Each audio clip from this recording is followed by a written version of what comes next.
zonse kumwamba, zonse kumwamba, zonse kumwamba, tidziyamika kumwamba, zonse kumwamba, zonse kumwamba, zonse kumwamba, wandidziyamika kumwamba, ana wankumwamba, banja kumwamba, chuma kumwamba, tidziyamika kumwamba, moyo kumwamba, banja kumwamba, ntchitoyi kumwamba, wotidziyamika kumwamba. Ndikulandireni okondedwa omvera konse kumene muli. Heneleke ichale mtumiki wanu believer, lero pa 7 November 2023, sabutopiki kuthamanga sikufika. Mwapadera ndili mchilimbikitso, ndikufuna nditontholese wina, ndipereke chiyembekezo kwa wina, osataya mtima mwana Mulungu. Pali mwambi ku dziko langa lino, kuthamanga sikufika. Dzulo tinali pano timanena kuti chinzimu chonyalanyaza chimabweresa malodza. Believer, chapter number 38 cha buku la Genesis, nkhani yolimba yovuta kuifotokozera, koma mothandizidwa nkumwamba believer tafotokozera. Endiloleni lero kuti ndimalize chapter chimenechi, tiombe nkora chapter chimenechi, tikwangule chapter chimenechi, pamutu onena kuti kuthamanga sikufika. Believer, mzimu uwu onyalanyazawu, mzimu uwu wabweresa malodza ku dziko langa. And mzimu uwu onyalanyazawu wadzadza kwambiri ku dziko kunyalanyaza. Yuda adanyalanyaza, mwana wake Sela adakula, adamulonjeza Tamara ndiyeyi, Pita akakula ndidzakupasa mwana wanga. Mwana uja adakula, madalawa adanyalanyaza, malo mompereka mwana wake kwa Tamara adanyalanyaza. Mbali inayi ankamva mantha kuopa kuti akhoza mwalira, madala yawa anyalanyaza. Zimene zikuchitika pa Yuda sizikumvesesekaso. Bwanji unyalanyaza pamene kwanuko ndi mwambo wanu? Ambiri adanyalanyaza. Zotsatira zake malodza adabwera. Sisi chifukwa chonyalanyaza, mpongozi wake Tamara adachosa nsalu za umasiye, navala nsalu onga mzimayi wadama. Chifukwa chonyalanyaza, Yuda adagonana ndi mpongozi wake asenamati mkwenya wake Yuda. Tamara sakusamala, akoneka pongoziwa ngonyalanyaza, akoneka pongoziwa sakufuna kuchita zinthu mwansanga, akoneka pongoziwa ali ndi mantha pochita kanthu, akoneka pongoziwa sakusamala kuti ndine mtsikana. Ndimati ndilankhule ndi wina, mzimu unyalanyazawu umabweresa malodza. Ndikunena ndi winu, mwanyalanyaza zinthu zambiri. Mwanyalanyaza, mudauzidwa kanthu kuti muchite, simudachite, mudanyalanyaza. Kunyalanyaza kumabweresa malodza. Ena ndi mabanja muchinzimu chonyalanyaza chalowa. Zimene akazanwa akhala kudandaulani, amunanga chonde muchitedere, amunanga chonde muchitedere, bodi vano chinzibambo kumangonyalanyaza ndimatilise khwelele zimabweresa malodza madala zidzachitika zina simudzazimvesesa zidzachitika zina mudzaupukurira mutu opanda nyanga zidzachitika zina mudzadabwa nazo wayi apanga chonchi malodza adzachitika ndimati ndikudandaulireni chonde samalitsani chitani mwansanga musanyozere zimene akazanu akuuzani akudandaulirani koma mukanyalanyaza malodza mudzaona mzimu wonyalanyaza ena ntchito idatha kunyalanyaza abwana anena koma kunyalanyaza abwana mtuma kunyalanyaza zotsatira zake ntchito idatha malodza kunyalanyaza zimabweresa malodza ena mudauzidwa kuchipatala mudzima mankhwala akodingi ndi thupi lanuli chitetezo chatsika mankhwala wa mudziyamwawa adakuzani mudzimwa pogona biliva ndikuchenjeso sanyalanyazi koma ukanyalanyaza malodza achitika wina daladala wina kunyozera zimene anesadamuza ndi ukamba kudziko kuno kunyalanyaza zotsatira zake adadwala kwambiri malodza adachitika mpaka na wina adaferaro musamanyalanyaza osanyalanyaza imweni beni banadolo madongosolo osanyalanyaza ndikuti osanyalanyaza akanena kuti udzimwapo dzuko dzamwapo dzuka akanena kuti udzamwa masana koma ukanyalanyaza wina kakupusisa ndimatilisa khwelele malodza abwera ndunena njambiri zimene dzachitikatso audabwa nazo ende sizidanere kuchitika wayi malodza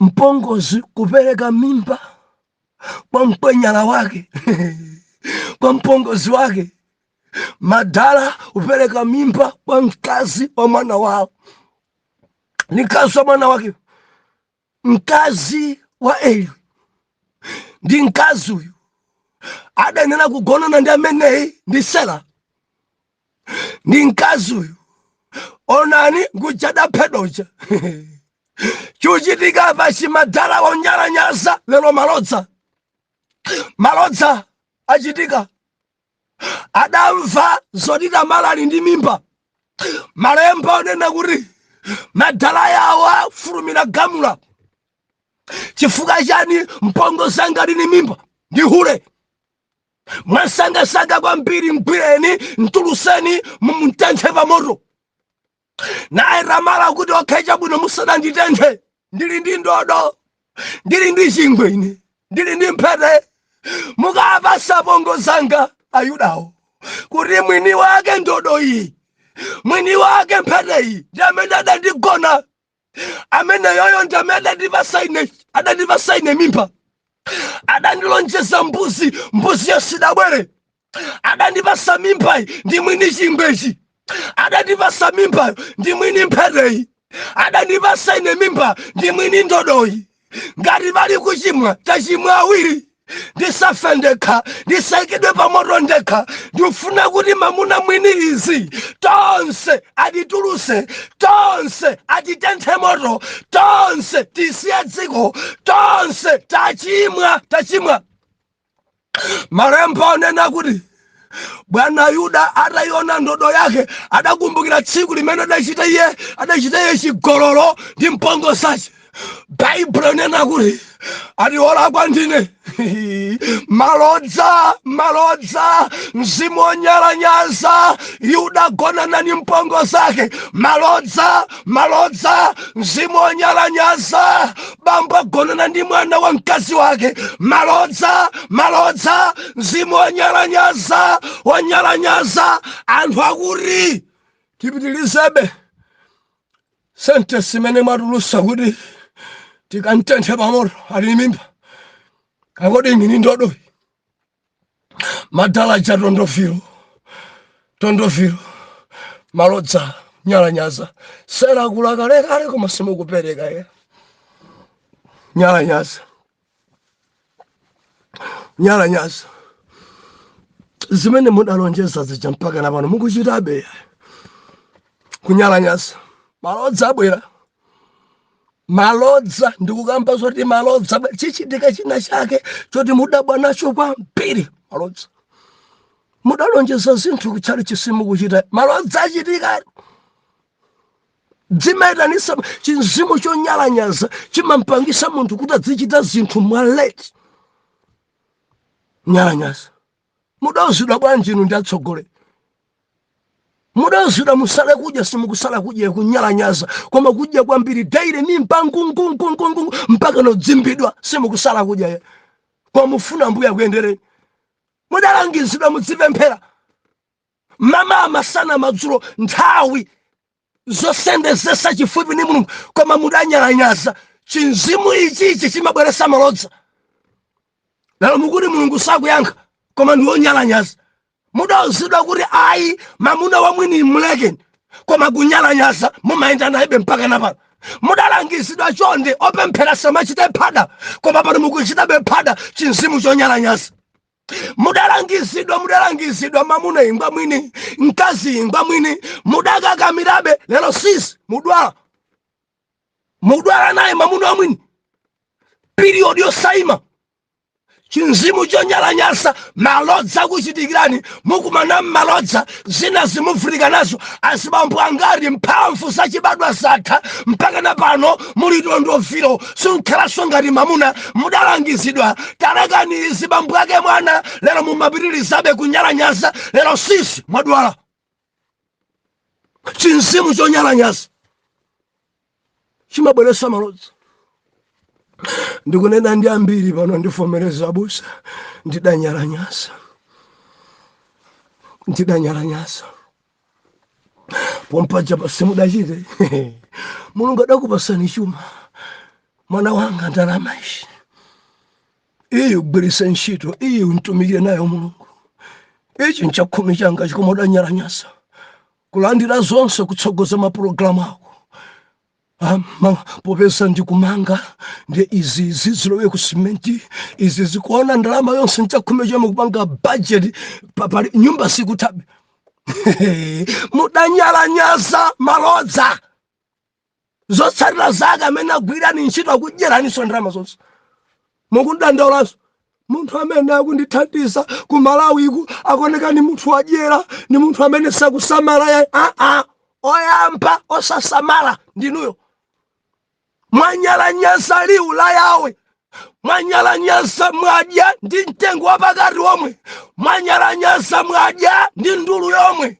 mwanyalanyaza zotsatira zake chuma anthu amene kukuthandizani ntchito kukudyerani malodza ena kukudyerani ndi ananu mukudabwa zona mwana wanga ndikumanga nyumba ndi yake chuma chota dzakhanacho ndiye koma bwanji okupanga izi tamvera chinzimu chonyalanyaza malodza mabwera simudzimvesa sayi mbale wanu weniweni sachita dongosolo ndinu simudzimvesa sayi mukafufuza bwinobwino pa inuyo mudanyalanyaza malodza autsarani danyalanyaza mudawuzidwa bwinobwino tikakumana ni mamuna sitimagona na pompo timaenda step pa mudanyalanyaza adzandithawa achala jama ngunenaro achala jama sakudziwa kuprateka kopanda mamuna sakudziwa kuti amuna areka apeza ma internet mu tikamaapeza akamafunsira chimakhala chisomo koma iwo amalalikirabe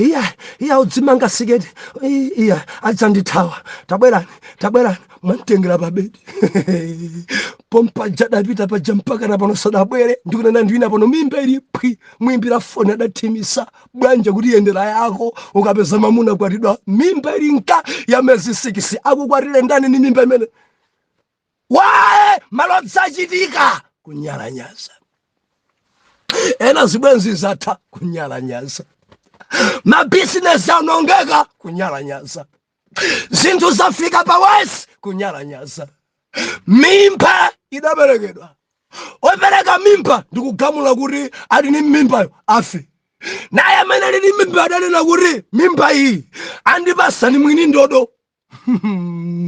Malodza pa Israeli, malodza achitika, malodza mabanjamu, malodza maofesi, malodza ndikuti malodza dzuchitika, malodza mchalichi muchitika, malodza mchalichi muli malodza dzumadabwisa kwambiri. Mwalekelela abusa mudanyalanyaza, mudamva inu chimpirikiri chimene chikuchitika mukwayala, koma mudanyalanyaza. Mudamva chimpirikiti cha azimayi akwayala, mudamva chimpirikiti chikuchitika ku pressing team, mudamva chimpirikiti ku gulu ya intercession, koma man of God mudalekelela. Tamverani, malodza achitika. Mwidabwa mimba ina banja di njala liki, njala mimba yala liki kunyala nyasa kuchedwa pochita zinthu zimabweresa malodza.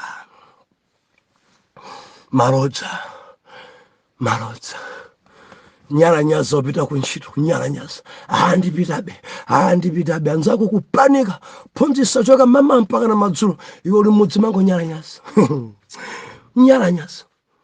Kunyala nyaza kumabweresa malodza. Wina kulira ntchito ya mthera kunyala nyaza, mzungu adanchenjeza kunyala nyaza.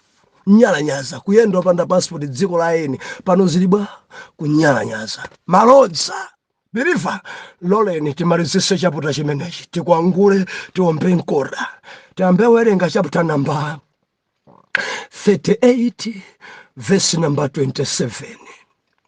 Genesis 38 verse number 27. Tukumaliza pamene palero tunena kuti kuthamanga sikufika. Tentuwerenge limodzi mawu otsogolera Yuda ndi Tamara. Yuda ndi Tamara. Verse number 27. Baibulo ikunena kuti yalenge kuona patali kwambiri. Oh haleluya, kuti ndipo panali nthawi yakubala kwake. Taonani, amapasa anali m'mimba mwake, ndipo panali pamene anabala. Oh haleluya, anabala kuti mmodzi, kandikuwerenga bwino kayanyale sikuwala bwino, mmodzi. Haleluya, ndiyambirenso. Verse number 27. Ndipo panali nthawi yakubala kwake, taonani amapasa anali m'mimba mwake. 28.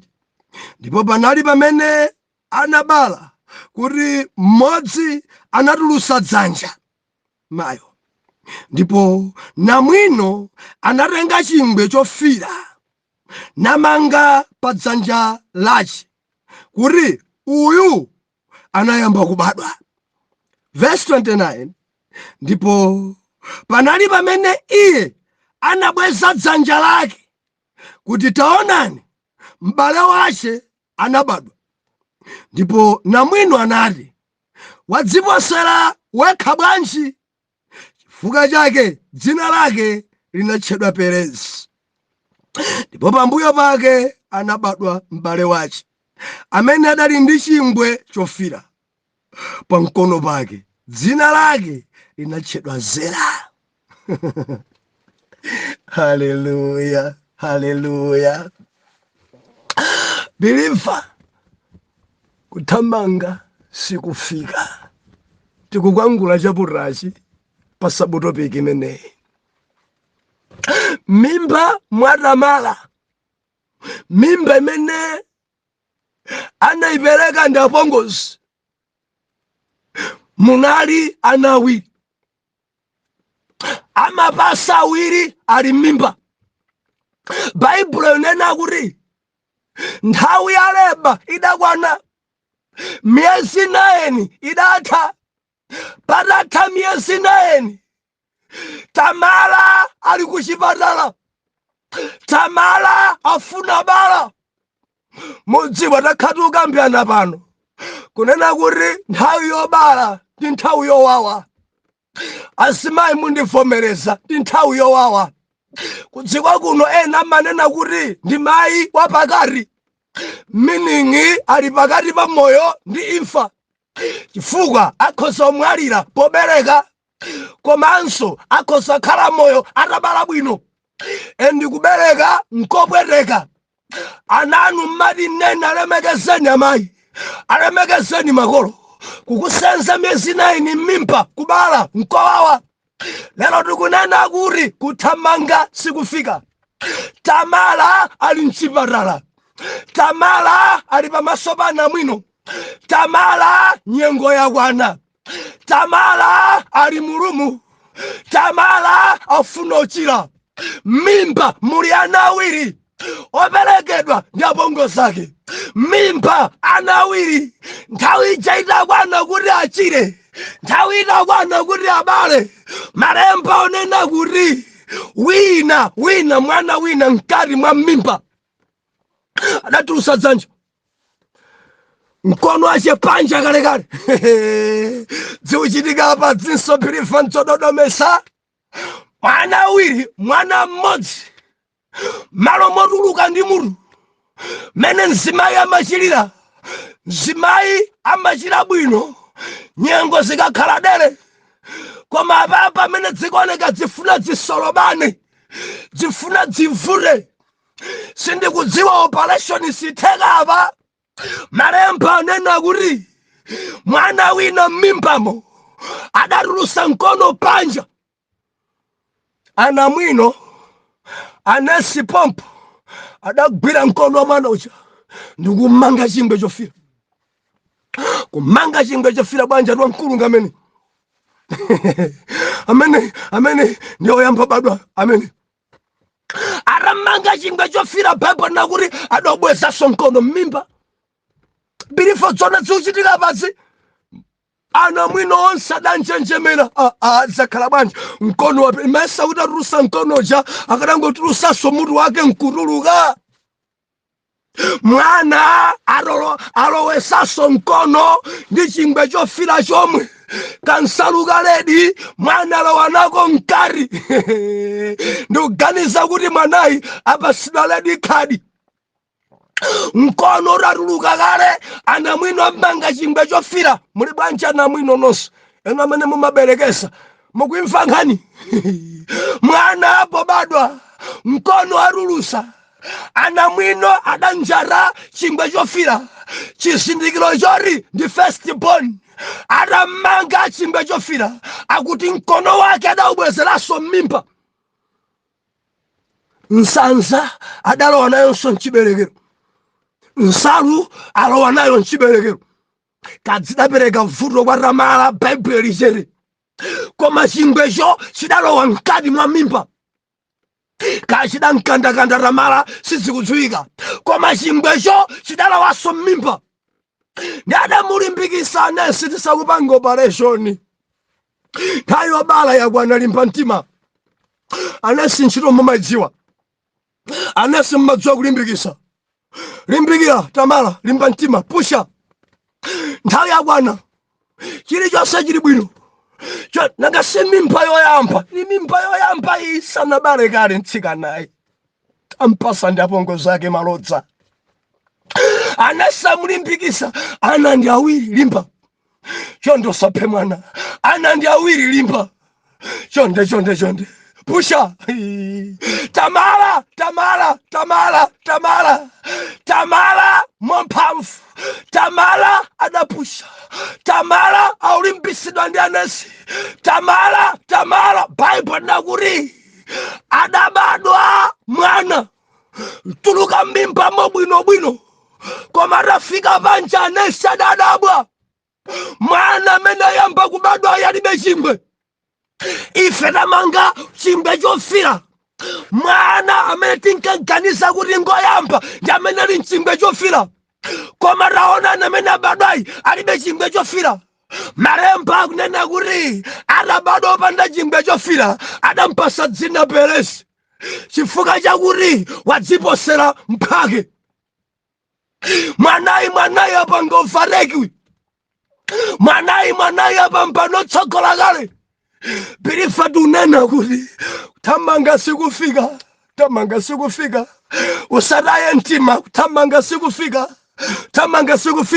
akuti patadusa nthawi adabadwa m'bale wace wa chingwe chofira atatuluka akumpasa dzina uja Perezi ampanga nzachofareki. Oh, haleluya. Uyu wachedwayo adamtcha Zera. Ndilose mwana Mulungu Zera adatsogola kale koma lero ali pambuyo. Zera kuli Zera mbiri m'mamidzimu adatsogola kale pachuma wina usadziwika wopanda chingwe chofira chatukuka kuopsa mudzimo mwemo Perezi. Mwana Mulungu ndifuna ndilimbikitsa dziko langa usadandaule. Kudziko kuno kuli anthu amene amatsogoza dzanja osati mutu. Anthu amene atsogoza dzanja nkumangidwa chingwe chofira. Ngakhale anamwina nekuti liyoliyo amene ngoyamba kubadwa usanaye mtima uthamanga sikufika dzioneke pamapeto kuti amene awina mpikisano ndani. Nadane naso mwambi akuti wachedwa atalawira. Mwanayi kudziko adatsogoza dzanja. Adatsogoza dzanja namwino amaganiza kuti ndi first born. Ayi apapa si first born. Ayi kuteko oyamba kubadwa ndi uja Perezi ampambana wa chingwe chofira. Ndimafuna ndilimbikitse wina ukutaya mtima anzanga atsogola tamvera. Enawa angotsogoza dzanja simuro. Amenewa amapangidwa overtake. Amenewa amapambanidwa. Kureku kusoeka mzimu wa Perezi kupambana amene atsogoza dzanja. Birivo sadandaule. Ndi ukamba ndi mzimayi wina udandaula. Ine abusa ndidzabatidwa liti anzanga amanga ukwati angukumana ni mamuna mwezi wathawu pano ukwatawo amanga. Ndimafuna ndikuchenjeze kuti kuthamanga sikufika. Mabanja enawa angotsogoza dzanja uzona zimene zikhalire kutsogoloku. Ena muli nane umboni mundivomereza kuti nzwanade abusa dzimo ukwati dzinadzi ndi dzanja chabe pamangidadi zingwe zofira anthu nkumati liyoliyo perekani achitika koma sisidasitheme ziwiri. Why? Adatsogoza dzanja. Tsogoza dzanja dziufunika tsogoza mutu. Mwana obadwa wayamba manenedwa ndi amene atsogola mutu. Ngakhale anjata chingwe chofira ndikuti usadandaule. Kureku iwe ndi Perezi udzapanga overtake. Ena mundivomereza nsonadi abusa munena zinsona. Ena nkaoneka ngati akulu kudera kuno adatsogoza dzanja ndi chingwe cha ledi. Anthu nkumangona ledi kulemera kwina kumpa dzanja Biriva. Ndimafuna ndikuchenjeza ngotsogoza dzanja fatsade khadikirira udzapanga overtake one day. Anthu adzadabwa nkudzanena kuti adalika punthabuwe kale koma lero ndi amene ali ndi chuma ndi mponda matikirera lino. Endi zimene zimachitika pano ofatsa mimba kupupuluma mkono panja. Bwanji ufuna upangisa operation mayako. Bwanji ufuna mfese kwawa mayako. Walowesanso nsanja mimba. Walowesanso kansalu mimba. Kodi sononga chiberekero iwe ampira dalowesa dzanja njadamanga kale chingwe zotsatira zawo adakandakanda mayaho adaduwazika chiberekero cha mayaho. Ndimati ndinene thamanga sikufika.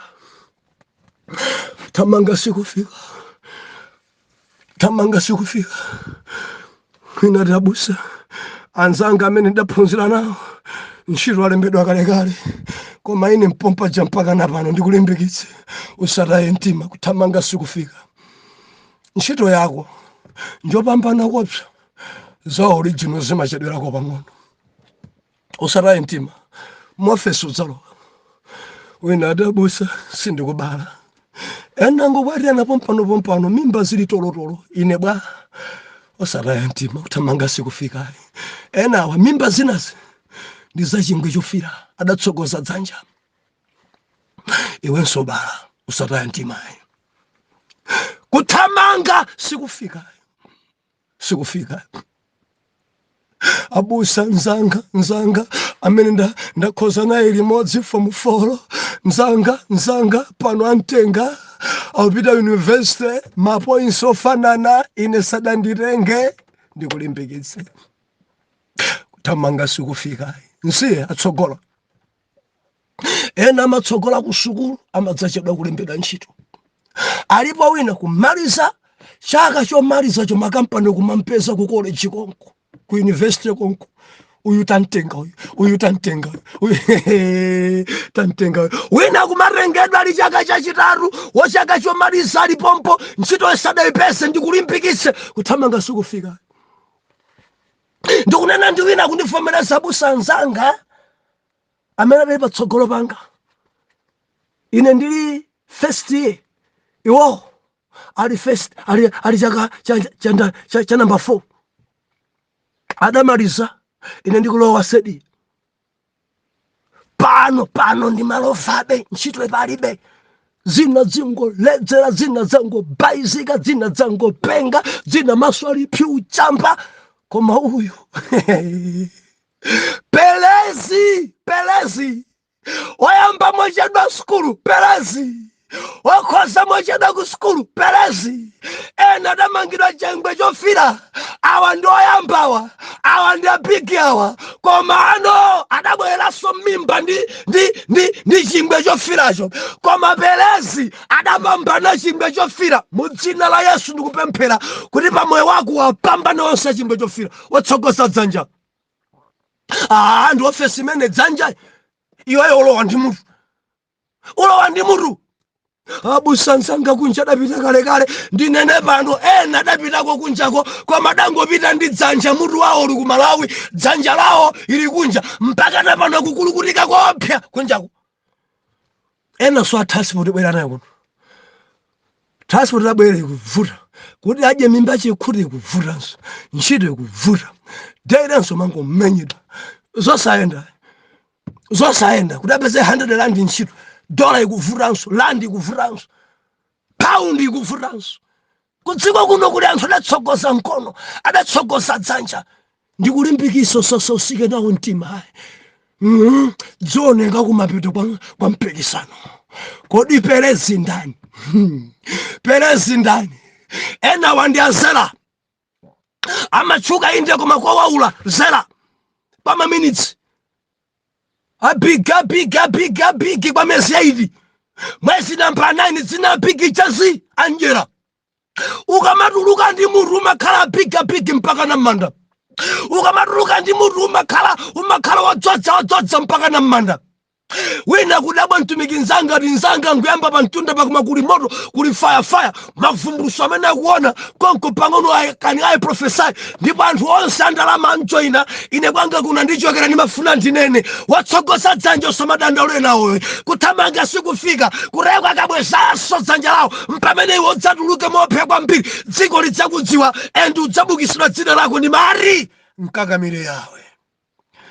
Kuthamanga sikufika. Kuthamanga sikufika.